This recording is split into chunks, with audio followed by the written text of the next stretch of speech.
aujourd'hui, mon but, c'était d'amener un vivier de plein d'artistes féminines pour que les jeunes puissent découvrir qu'il y a plein d'artistes super talentueuses qui sont des femmes, mais qui arrivent à faire des projets qui peuvent aussi leur parler. J'ai appris qu'il n'y a pas que les hommes qui ont le droit de rapper, il y a aussi les femmes qui ont le droit de rapper. La musique n'a pas de genre, la musique n'a pas de sexe. La culture n'a pas de genre.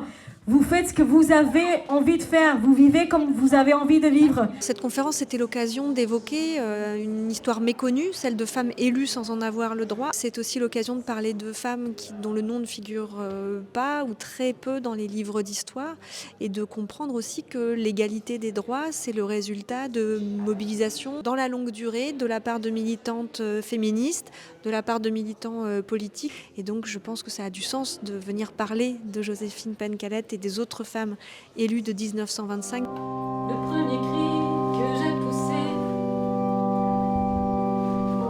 c'était un cri de nouveau-né.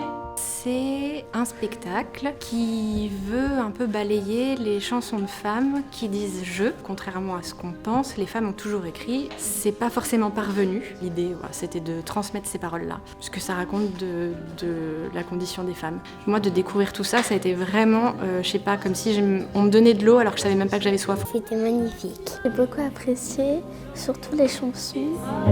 L'éclat du plaisir me fit peur. À l'occasion de la Journée internationale de lutte pour le droit des femmes, qui est le 8 mars, nous proposons dans cette commune nouvelle toute une série d'événements qui pourront porter haut et fort ces droits qui restent encore à renforcer, voire même à créer.